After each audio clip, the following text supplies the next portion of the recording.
Future,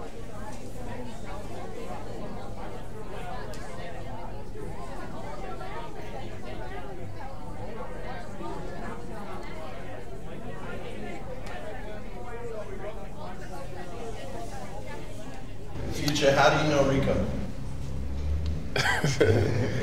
Nah, this is my cousin, you know what I'm saying? And now to hear you say that, that's big, because it just come from being in the dungeon just all them years, just being in the bottom of the basement and just wanting to come out, you know what I'm saying? I feel like I don't really even record in the basement no more, because when I was in the dungeon, it felt like when I was making music and the bottom, it never came out, so I always like to record at the top now.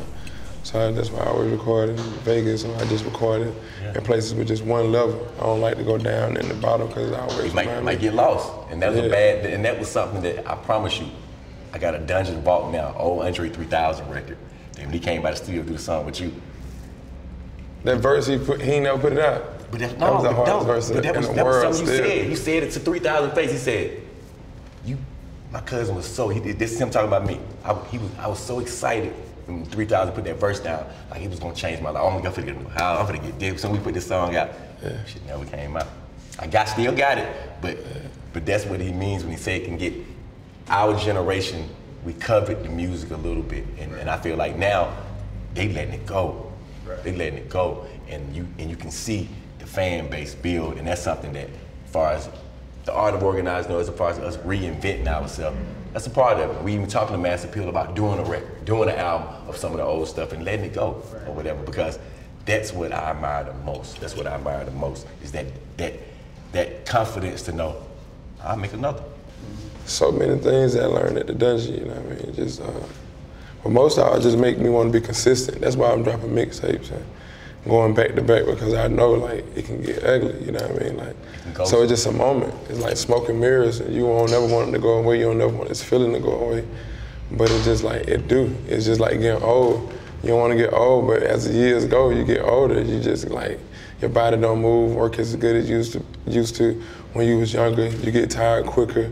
You know what I'm saying? Like it's just different. Your interest level is not the same no more. You might don't want to go out no more. You might not want to do certain things if you done did it for so many years. You know what I'm saying? So just being in the dungeon, I understood that. I understand that like when you living in a big house, I'm coming from the hood, and I go straight to Rico's house, he got maids, and I never even seen this. I never even went to Buckhead until I went with him. I never even ate at a good restaurant until I went with Rico. He took me to my first 5-star restaurant. Like to ride in a foreign car, Range Rovers, BMWs, or Porsche. Like that's my first time ever doing that was around Rico. Or if I'm doing it around somebody who was legit.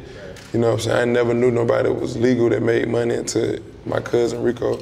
So being in the dungeon, I knew it could happen. Like I never can touch somebody or have a real conversation to sit down with a man and be like, you know what I'm saying, that was successful. You know what I mean? That didn't go get it from the streets. So someone who had actually achieved their dreams and dreamed and it came to life one day, like I actually can be in the same car with him, wake up in the same house with him, and knowing all the success that he had over the years, I never still took it for granted. I never was like, I just always was a cousin, you know what I'm saying? I never feel like I was Future then, because I was just soaking up game. I was really just happy to be around him and just knowing that he had that much success and I could be this close to him. I didn't meet my dad's side. I didn't meet my father till I was probably 12 or 13. So my daddy came to me and was like, your cousin, this your cousin. But I thought he was just somebody from Kirkwood that they was claiming, somebody who was from the hood that hustled for them. We was at a funeral and he was there. I was like, yeah, you my real cousin? He said, yeah, I told you. I was like, then I did the history. So I needed him to be right beside me because I want to know, who is my Uncle Boo? He said, that's my granddaddy. Who is my Uncle Willie? Who is this? I want to know all about my family. They all got locked up when we were young. Tell me every story, tell me everything about my family, because that's my dad. And I wanted, the more I know about him, the more I'm gonna know about me. And the trade-off was, he was a star. He was in school, he was a basketball star. He was already rapping before I met him. But now he got a chance to see it's real, and since he was my family, it was like, well, I'm gonna give you the game, I'm gonna give you everything I know. And I'm gonna tell you like, yeah, this shit, it might not happen the way we want it to happen. To the point where it hurt me that he really blew up without me producing it. But it ain't like I didn't try. It wasn't like I went near doing it, but I told him, I was like, fuck, my beats just ain't ghetto enough right now. First time I went to the dungeon when my uncle died, I went over there, but I did a song. It was like one verse and a hook. But I really was shy away from it because there was so many people in the studio, then they acting like, oh, it's just his cousin just trying to claim, trying to get the fame, come around. So I could just see the people's energy. They didn't really want me here, so I just never came back to the dungeon. Then my other uncle died like 3 months later. So I just thought about, like, man, forget what they even thinking about me, how they look at me.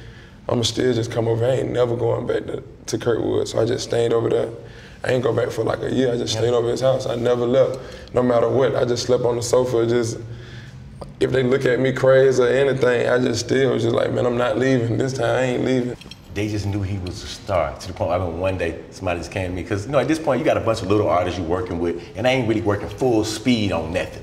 I'm already established, I already done did stuff. My money really coming from doing a ludicrous, so it's little stuff. So he might have be there when so humble. So I'm working on something, he might have an idea. I said, we're gonna use that for Luda. He's like, cool. Nah, man, you're taking my song. Oh, cool, cool. And guess what?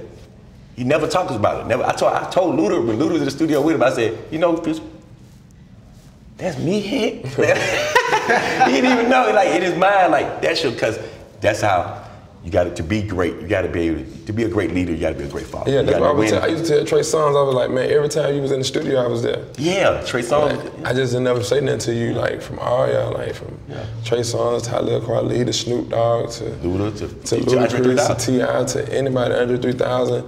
They just knew I was just like a fly on the wall. I just was observing. If they go in the studio, I leave out the studio. I never was the one like right there beside them trying to get no verses. I'm trying to get some money. I ain't even thinking my child right now. Like, y'all hanging with Reek, that's my cousin. I'm not even tripping off y'all. Every superstar in the game that came to the dungeon when I was in the dungeon, and I was there every day. It ain't not one time you came to the dungeon. I wasn't there because that's where I live at. Yeah. So I have to be here. You know what I'm saying? Like, if Rico out of town, I'm still at the dungeon. Yep. So I know who coming I know when the car come here, like who it is. So I done been around writers and from different magazines, just being around him, to artists, to different producers, to singers, whoever it is. And they probably don't even know they was right there with me. I got a vision deeper than any ocean. Ain't no fun being sober, so it's plenty smoking. Hit the sticky icky one time and I started to choking. Regaining my focus, gagging off the salt water that my system was holding.